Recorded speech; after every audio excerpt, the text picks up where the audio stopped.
Hello. So, this is part 2. Okay.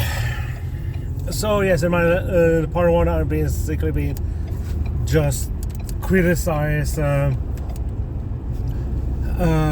mainstream Christianity and how they're the double standards, all of those things.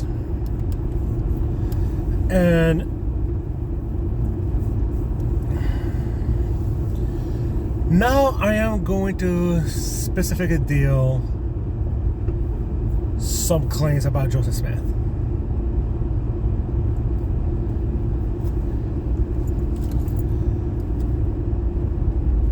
The racism, the polygamy, all of those things.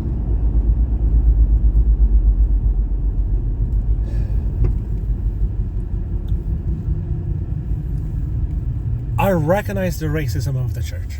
I fully get it.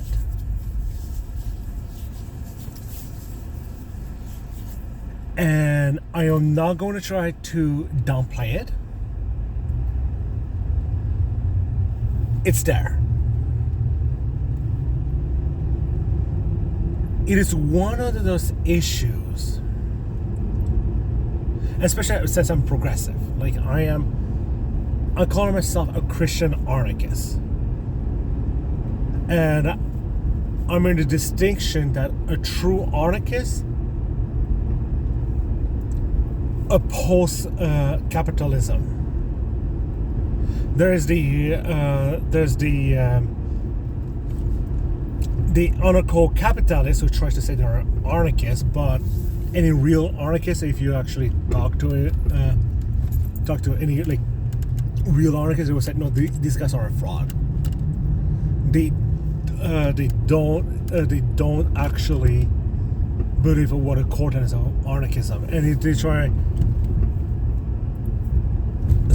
Because fundamentally, what anarchists believes, yes, they do talk about liberty, but if you actually read any of the works of Benjamin Buchanan or any founders of anarchism, what they actually thought, perfect example, the Conquest of Bread.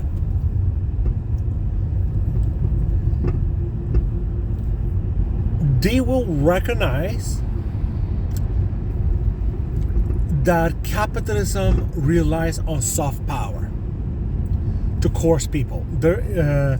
Another word is capitalism wants to use the threat of food and shelter to coerce people to work. Anarchists do actually recognize the critique of capitalism that was made by Karl Marx, and he agrees with his analysis. Now, of course, the real debate comes down to is should you use it part of the state, or should you dismantle the state from outside? That is a whole different topic. However, the basic premise that the worker should own the means of production, that the capitalist should be abolished, all of those things, we should cooperate with each other, not this competition system. That is something that anarchism has taught. And so it's not until Murray Rothbard, who tried to use the term libertarian in his own. It's basically capitalists trying to use the term libertarian to mean something different than it was meant to do. It's a co-opting by the right to co-opting leftist movement. So this is this co-option of by the right away from leftism is something that's been happening for a very, very long time, and that in itself is a topic for a whole other time. The point, all I'm just saying is, you can say that I'm a libertarian a Christian libertarian socialist, and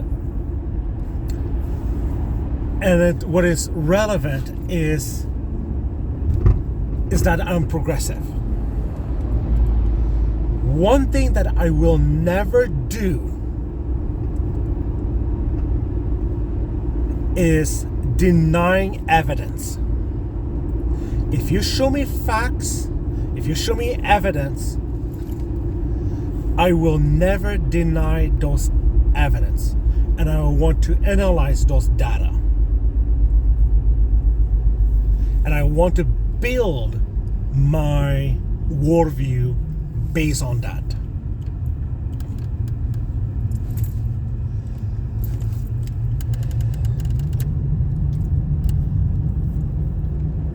I recognize that the church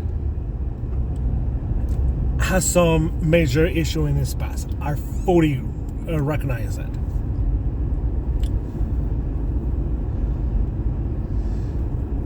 And the real question that someone should ask, because I do believe that God won't use our brain, our logic. He made us different than the animals. We are the only animals on earth that we're literally able to build the way we do, like the cities, cars, airplanes, understand the laws of nature, able to put people in space. Animals don't have that kind of capability to develop, to analyze, to really build upon previous knowledge. So obviously, we were designed to truly see ourselves in a different light. That God made us to understand good and evil, to ability to see the world, to analyze the world, to shape it, to build it, or become creators on our own right.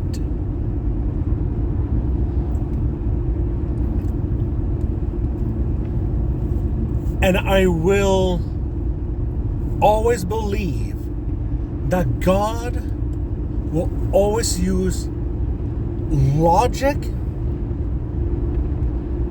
to build its universe, to build whatever. We might not understand the purpose of certain things,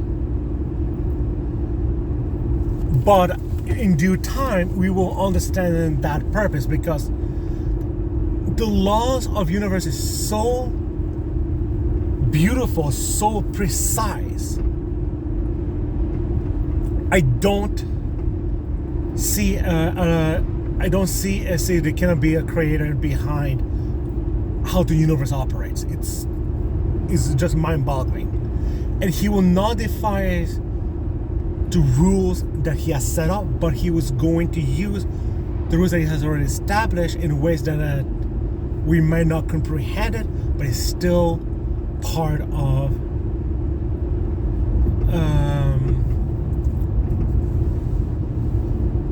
but he's still going to try to use those as a way to develop our knowledge, or to really understand it. So when he reveals himself, it will be based on facts and not facts and logic. It is not. He's not going to create. He's not going to reason in such a way that will defy logic. And that is the number one issue that I have with the Trinity doctrine. It defies logic, and I cannot accept it. And another big issue about the Trinity doctrine, and I know before I get into that, I'm going to discuss something else.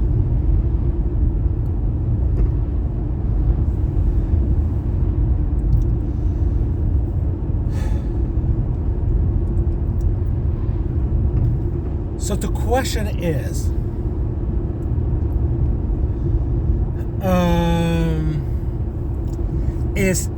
who is right? Let's put it aside of all the controversy about Protestant, Catholic, Eastern Orthodox, the LDS Church. I want to know who is right. In other words, my journey to understand spirituality is I want to know if the great apostasy is real. If I can find evidence for the claims in Christianity that supports the claims. And I make the argument that the more I dig into Christian history, the more I dig into scholarly work, the more I dig into what the Bible actually teaches, you either have to, there's one question that somebody really have to answer. It is either Joseph Smith is the world's greatest guesser, or he was indeed the man he claimed he was.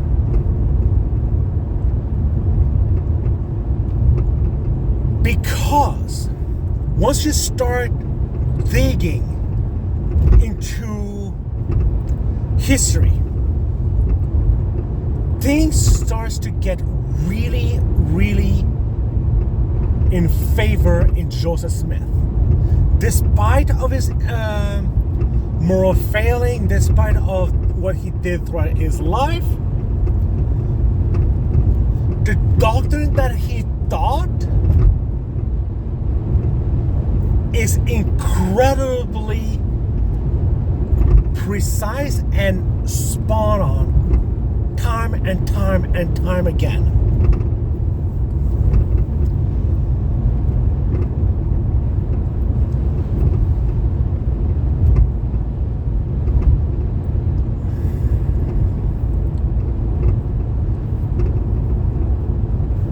I'm going to give you a summary of the great apostasy and how it was developed.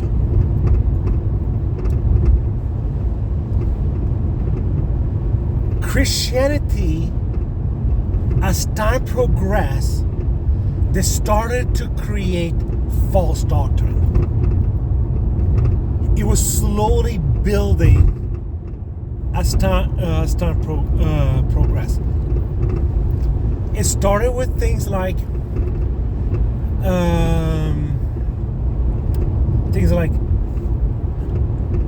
the debate between ex nihilo versus ex materia, the Christian out of nothing, Christian from pre-existing material. Does God have a body? Does God does not have a body?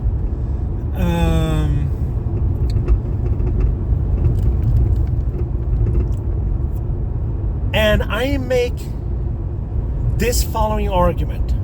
There was three theology that needed to develop for the Trinity doctrine to come out. One, the doctrine of ex nihilo, creation out of nothing, had to become the Christian orthodoxy by the end of the 3rd century. And we know this was becoming orthodoxy by the end of the 3rd century. 2, modalism. The modalism basically saying that there's only one God, there's one divine will, and it's in 3 persons. They're not distinct, they're the same person, and God just changing modes. However, fundamentally, is what the Trinity, and of course the third one is God does not have a body, does not have parts. These 3 specific doctrine had to be developed, had to become the Christian orthodoxy. I know Tertullian, for example, he did believe that that spirit had a body themselves. He did believe that even spirits has a body themselves. It may not be the same body that we have, but spirit itself has a body. For example, he was one of those pre-Nicene Christians that lived. And yes, and there was a debate among Christians whether or not God had a body.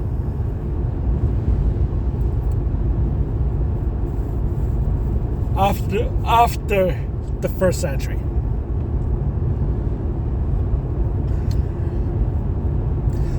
Then the Council of Nicaea happens. And of course there's like a whole bunch of different debates, that different branches. There's also the development of infant baptism, so on and so forth.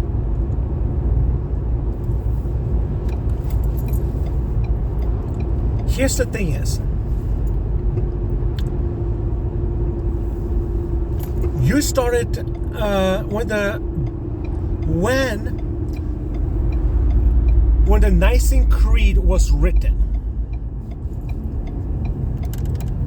and became Christian orthodoxy, it solidified the great apostasy. Because as I said, you needed modalism to develop the doctrine of the Trinity, because you will not find a single pre-Nicene Christian who has ever taught it. I have listened to some Trinitarian as I've seen this argument made by Eastern Orthodox a lot, that the Logos theology is somehow Trinitarian. I somewhat went in detail in part 1 of what is the Logos theology, but the short version of the Logos theology, it doesn't. If God is, there's one being, there's one divine will, and Jesus is only subordinate in his human nature, and that it has the full essence of the Father, meaning that he has the fountain, like the modalists who believes that the the Father, Son, and Holy Ghost share, then you cannot be. Then it can be a Logos theology, because Logos is that specific doctrine has that Jesus only has a portion of the Father substance.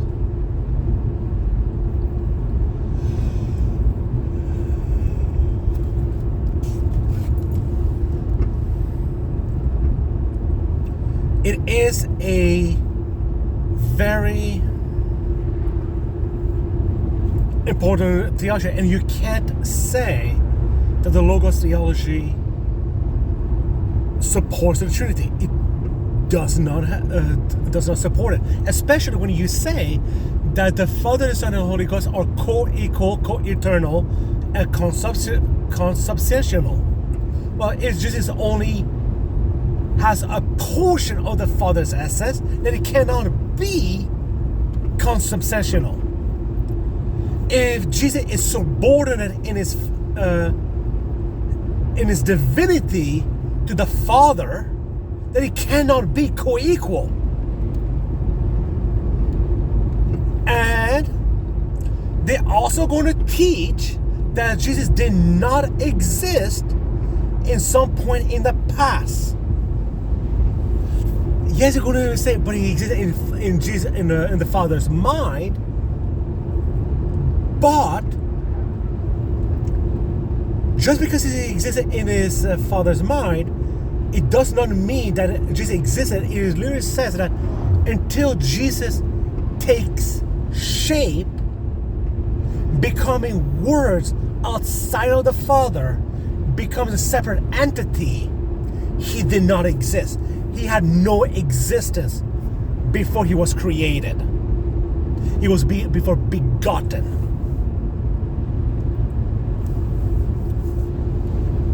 Now, begotten, the word begotten, the word beget, is essentially, it means being born.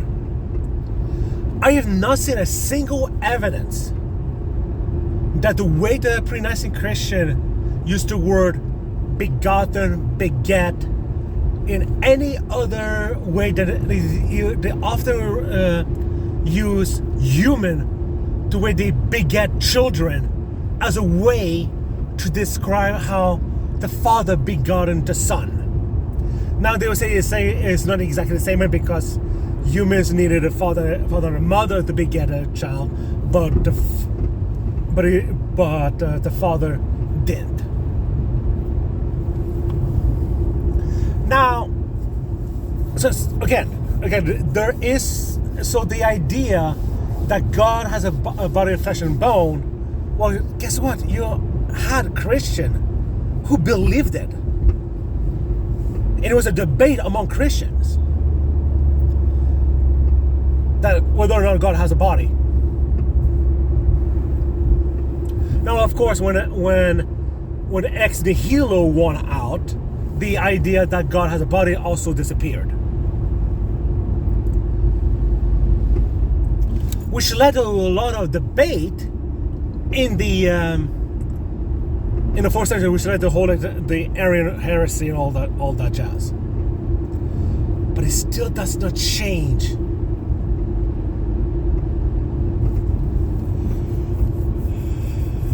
the basic tenet: how Jesus was subordinate in his divinity to the Father.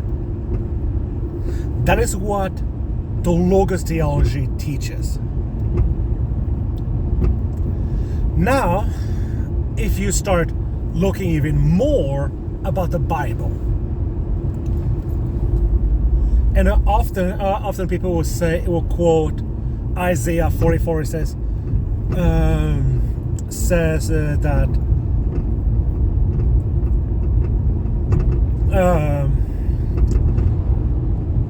I do not know any. I'm not going to know gods before me or after me. I'm the only God, blah, blah, blah, blah. Basically, there's no other gods beside me. I don't know, not. It's a verse that is usually used by critics to dismiss the idea of theosis, that men can become gods.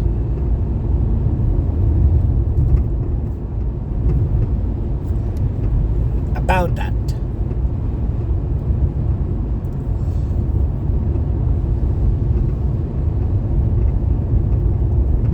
This is where scholar will come in, who once again going to reject what Protestant teaches. And this is where it starts to favor more Joseph Smith.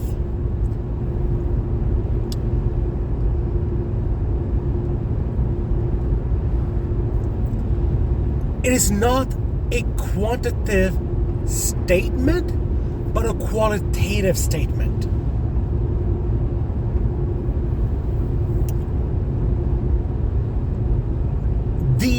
Isaiah quote is a figure of speech.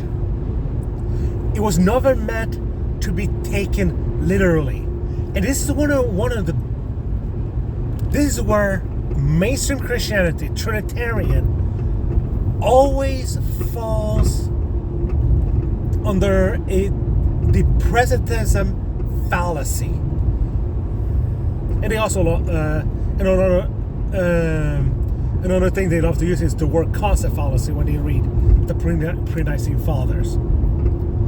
So what are those? What is the presentism fallacy? What is the okay? So there's some terms I need to define here. What does quantitative mean? Quantitative is you can, if I say 1 plus 1 equals 2, that is a quantitative statement. You can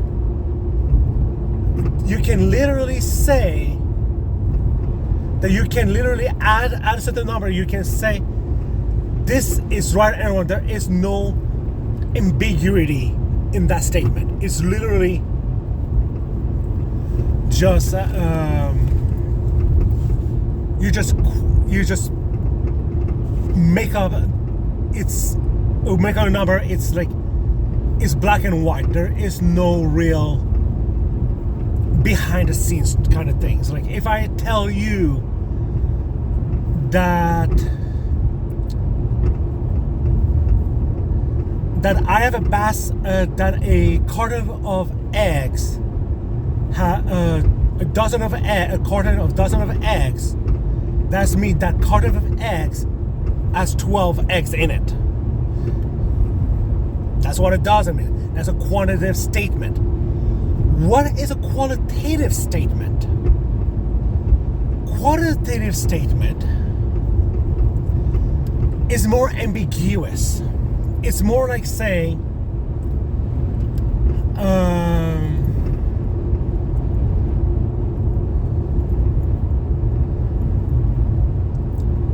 it's like saying that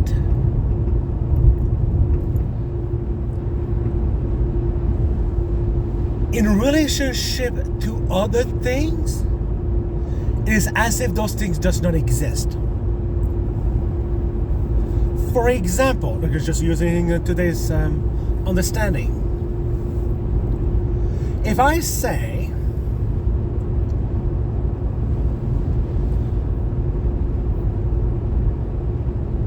that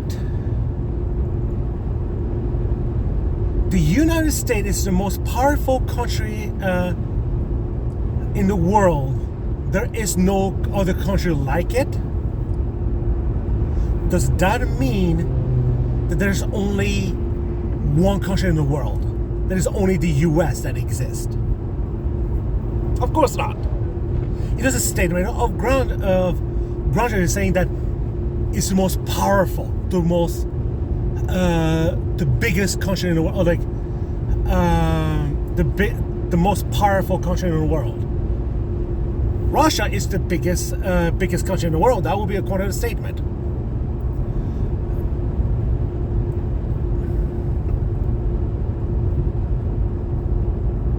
If I say that Canada is the second largest country in the world, that's another quantitative statement.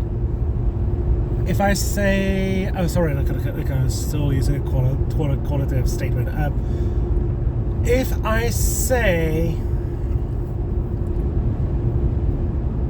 that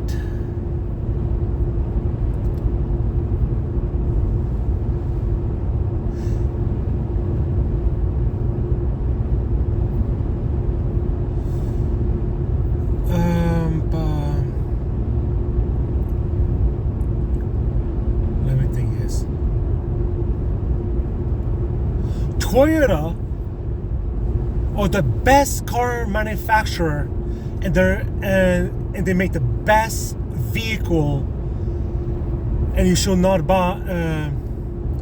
So therefore, everyone should get a Toyota. Does that mean that there is no other vehicle manufacturer in the world? Of course not. We have Ford, we have Volkswagen, we have Hyundai, the Kia. There's a whole kinds of other brand of vehicle that exist. If I tell you that you're just stating that you believe that that Toyotas are the greatest, they're the best vehicle in the world, and there's no other vehicle manufacturer that are like it. It's like, in other words, when when Isaac is making the statement of he doesn't know no other, he's making this statement of there is no other gods that are like me. It is as if they don't exist because I'm so powerful. That is what that statement actually means. And a lot of times lately, in scholarly debate, a lot of people will say that as soon as you have other gods, that means you are polytheist. That's not true. Because as scholars has been debated, there's multiple different kinds of divine worldview. You have, of course, the actual the polytheist, where they believe that there are multiple gods. But here's the thing is about this kind of worldview. Each god has his own existence that is independent from each other and that are basically equal to each other. Then there is the henotheism views, where basically it says that we worship this one God. It is the most powerful. We believe that it's the most powerful, but we don't deny the existence of other gods. There's another form right now which I'm forgetting. But there is the monetary view,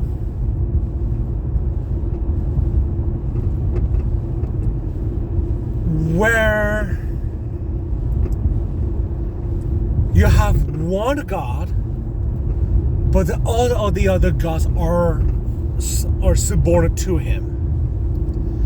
LDS has been arguing that we are a kingship monotheist, meaning that we do believe there is one God, but because you have a monarchy, you have a one ruler, but there are multiple different other rulers underneath. There are other beings underneath him, but they're subordinate to the king. It's the best way to describe it. Think about a government, you have a king, but there's all kinds of subjects underneath the king. Each one of those individuals are separate beings, but they're all subordinate to the king. Logos theology. So this is why I argue that the Logos theology and the kingship monotheism, it actually kind of fits well. Because yes, we do believe that there are. Does that mean that the Logos theology does not reject the concept of other divine beings? It doesn't. It actually does. It does says that the reason that you find quotes like saying that God became man so that men can become gods. So basically, as salvation,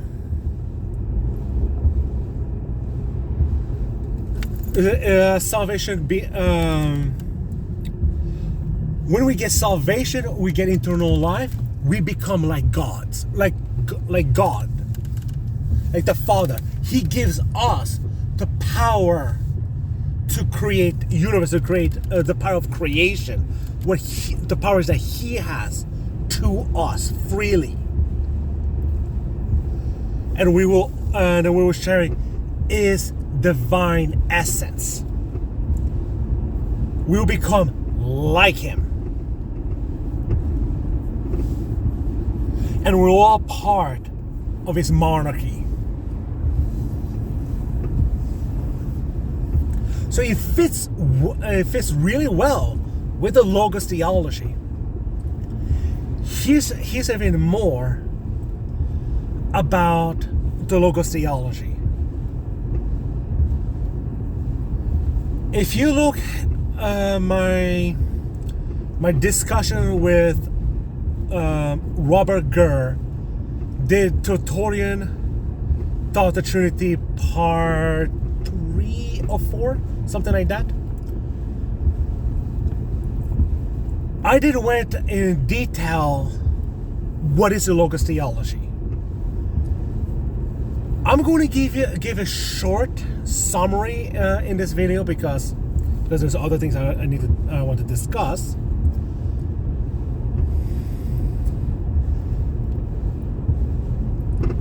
The whole idea of the two powers of heaven, Logos theology is part of the two powers of heaven theology. It is an ancient Jewish theology. Yes, there are some other Jews who reject it, but that's beside the point. The point that I'm getting at is this. The entire Christian movement is based on the two powers of heaven theology. The apocalyptic movement is based on the two powers of heaven. And part of those things, it will say, they will talk about how man, he will talk about how God can put His name into people and it will become divine.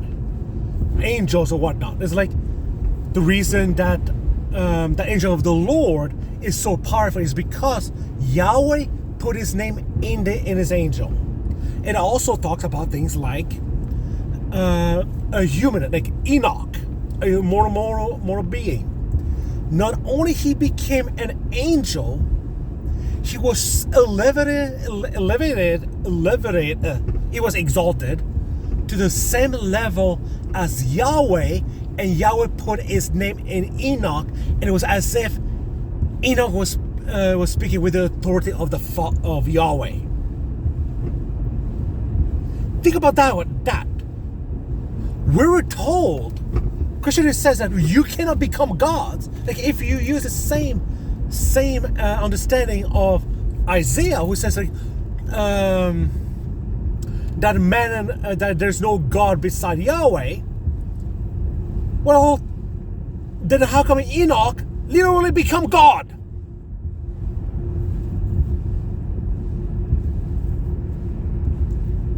And these were Jewish rabbis who were making these arguments.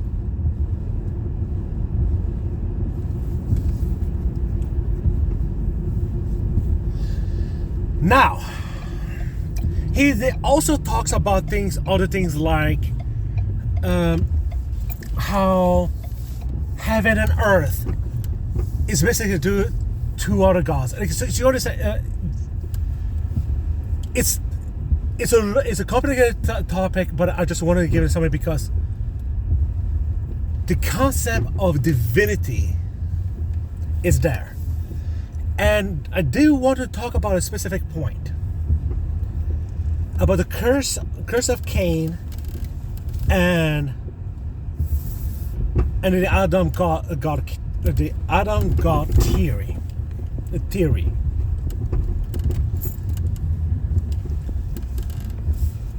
These two things were part of the two powers of heaven theology. They talk about how Adam was God, and he was a part of creation. He was literally he was involved in the creation of the world.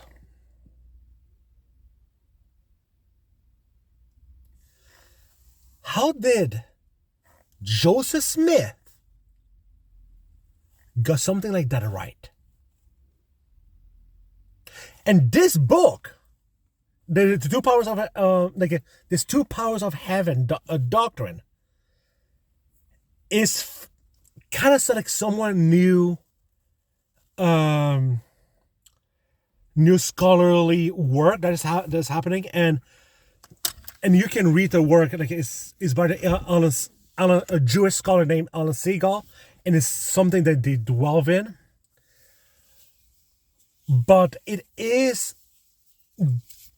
something that was relevant, and also the whole, like, they were talking about the curse of Cain, how the lineage of Cain is cursed, and the lineage of Abel is not. So there is that dynamic, and I don't exactly. So the whole concept that people are not guilty for their father's sin, but we also have the curse of Cain. It's kind of like, what is going on here? And I'm not thinking these things are more like literal. Maybe it's thinking more like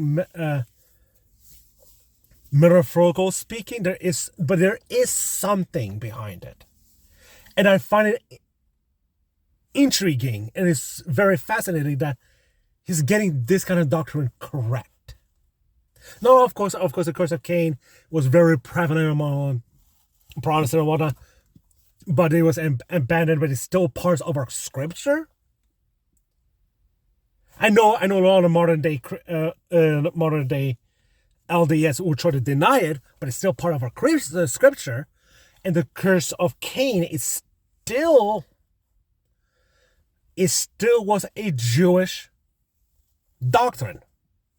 And I also saw other Jewish rabbi talking about how Adam and Eve came down to earth because they knew they had to procreate. So the idea that the sin, or the original sin, the way that mainstream Christianity teaches, is not exactly accurate. That kind of thought is actually developed centuries ago. It was under Augustine, where we're guilty of Adam's sin. Now, which is something that the church denies. We don't believe that we are guilty of Adam's sin. Now, for whatever reason, the curse of Cain is there, and it's one of those things I just came across recently, and it's some of those things like, okay, so what is it about? I have to think about it. I have to ponder, do more research, but it is something to ponder. Here's another example that Joseph Smith got right. Yes, there was a debate, but God had a wife?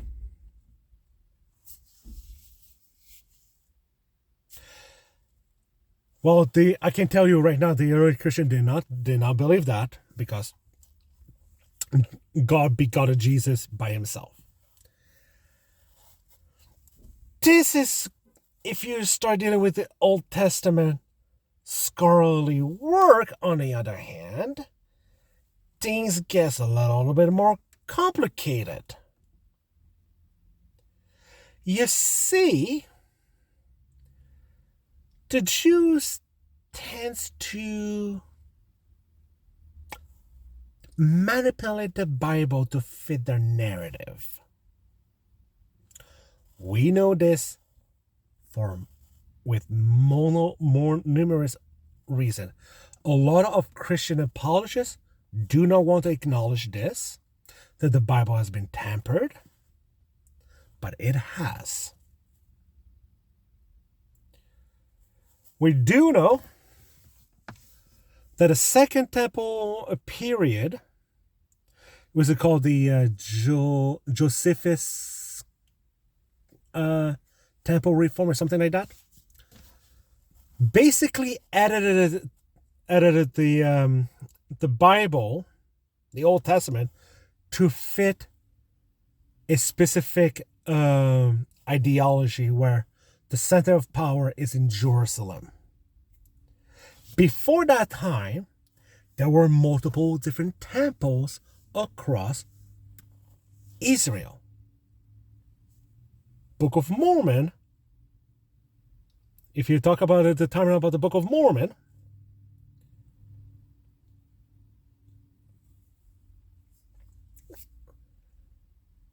they left Jerusalem around the Babylon exile,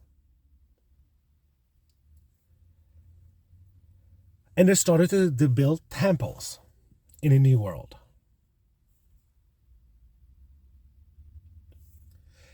This was a practice in the Old Testament before the Second Temple period. Now, I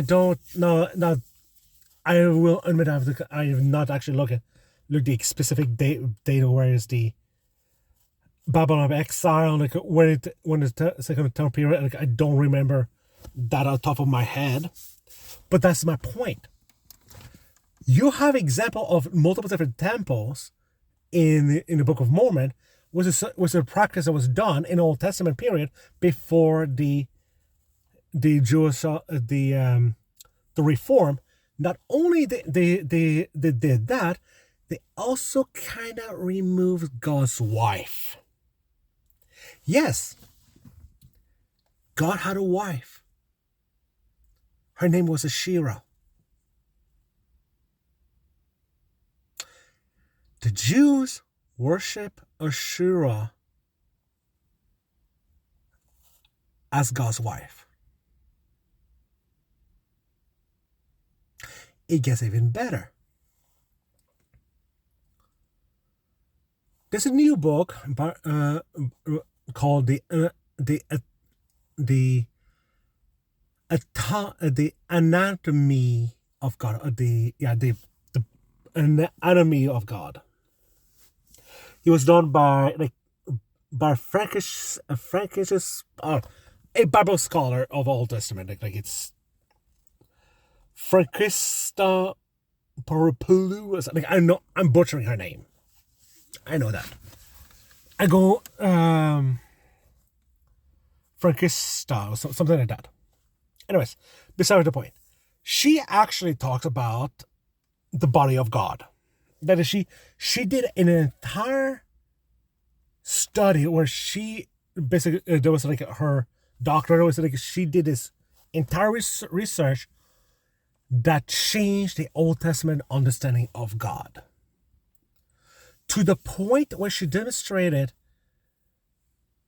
that not only God had a body, he had wives, and he had sex. And they procreated to make children.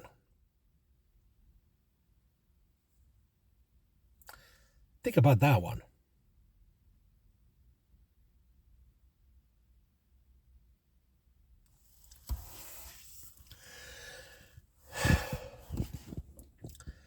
That is what I'm talking about, where you start digging into Joseph Smith's history.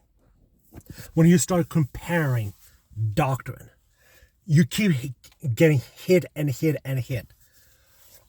But when you talk about Catholic, Eastern Orthodox, Protestant, Calvinist, the more you go further away from the Bible and new doctrine is developed, the more the apostasy is developed. It's like you had um, the development of the iconography, the icon worship by the Catholics with the small c, meaning both the Catholics and the Eastern Orthodox. They will pray to the dead, which is essentially the same thing as what the pagan did with where they pray to their gods. But now they're talking of the patron saint. So and the reason that doesn't happen is because in the Roman Empire they said we don't want with sanctioning paganism. Christian is the main Christian religion, and of course people brought their pagan beliefs into the church, and it kind of developed. And we literally see when those things started to change. Like even the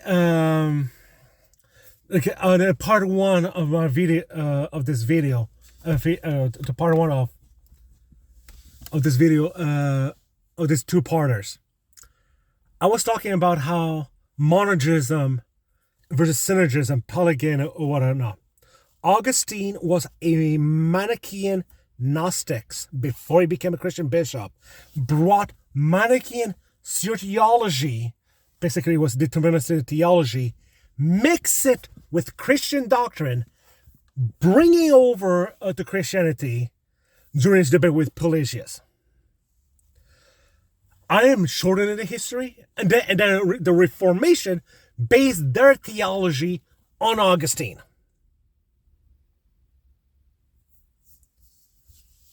No, and Gnosticism, by the way, the Bible calls them the Antichrist preachers.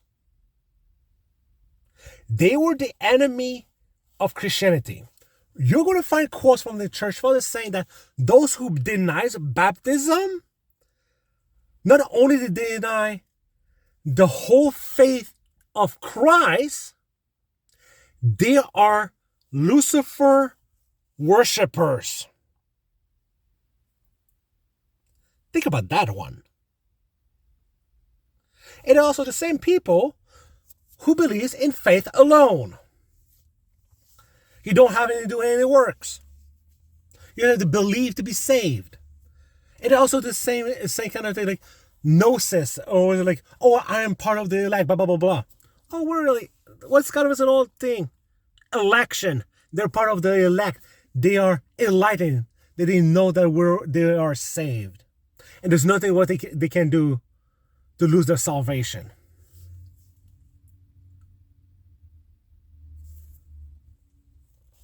That's my point. Once you start comparing doctrine with actual scholarly work, you see doctrine matches time and time and time and time again and again and again. It got to the point is like the great apostasy was real. Because you can see this deviation of theology everywhere. Now there are things that I disagree with.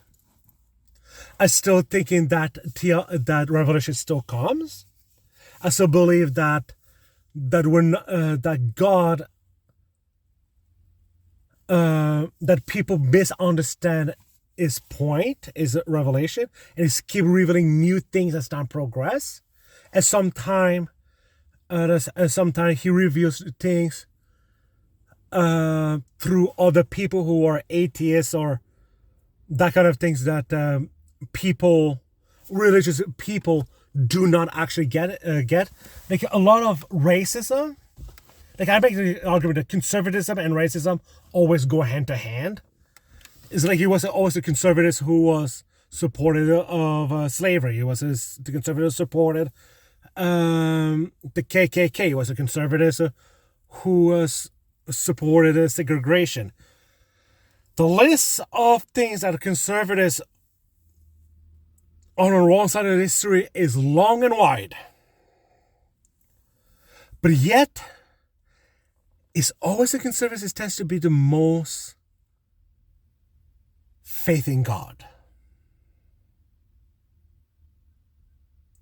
It's like people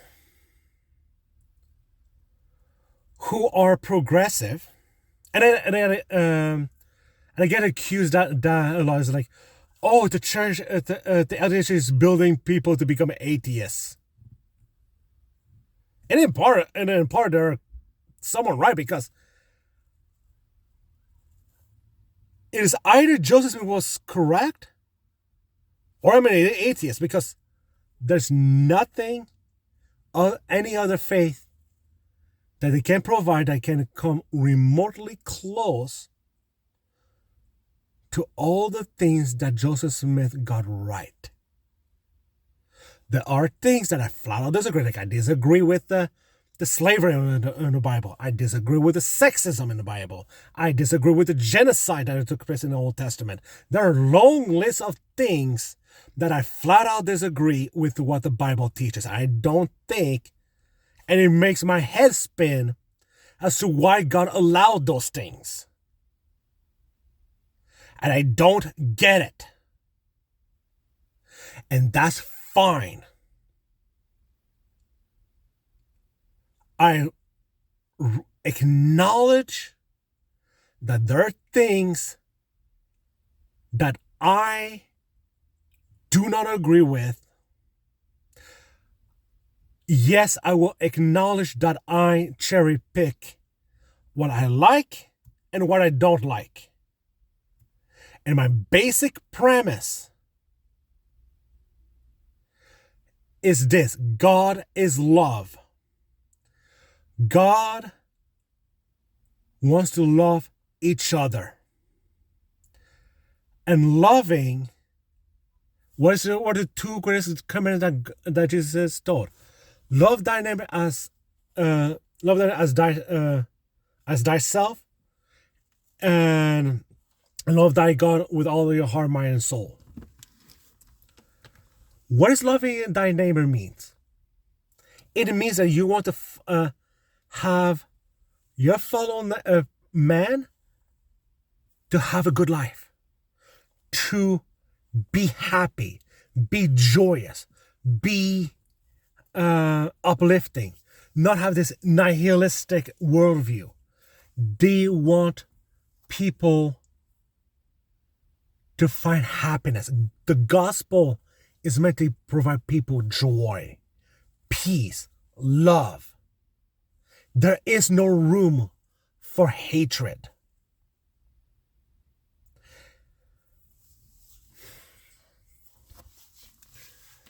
And I strongly believe, and even when you start digging about what things that comes out of homosexuality,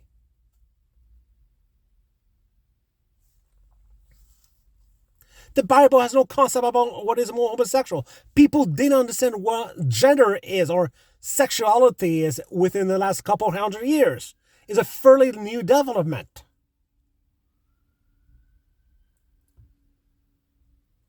And yet we try to bring this kind of stuff into the Bible.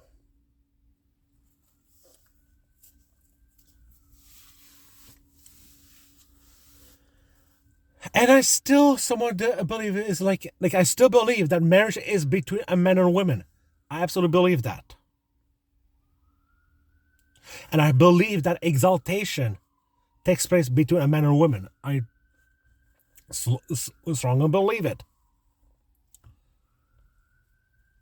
But what about the concept like trans? I actually have an argument that I use about with the church. Using church doctrine, I make an argument. Now, of course, I with a caveat of of saying like, or they say that sex equals biology. I reject that part. But the basic of the argument is this. I'm just using logic here. We had a primordial existence. And even the concept of primordial it's already been an hour, but you get the point. Of I can make different arguments about primordial existence, that kind of thing. But I just want to use this last point to say this. The primordial existence. People they have a body of flesh. Jews talks about that humans has a spark of God in them with a body of meat, which is basically the second estate. Like what our physical body is the second estate. Is the second estate. The spark of the divine is our first estate. Is our primordial existence that comes from God. That first estate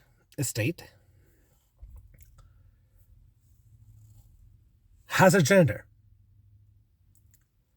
but the flesh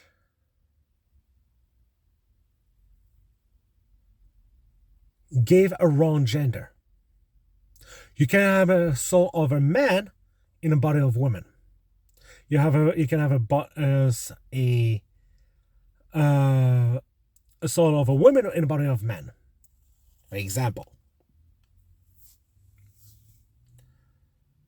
because our flesh is fallible.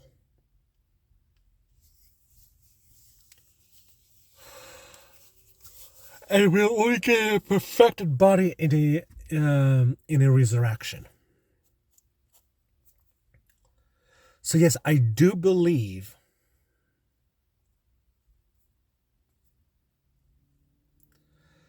that people can be born with the wrong body. And doctrinally speaking, it's completely illogical, as of what I just said. Now, of course, you're going to say, but the church says that sex equals gender.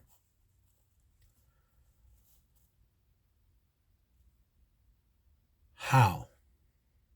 If our body is fallible, is imperfect, then it stands to reason that we could be born in the wrong body. Now, of course,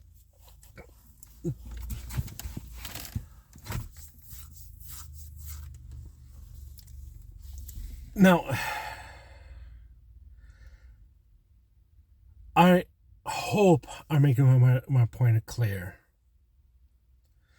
Is if anyone wants to truly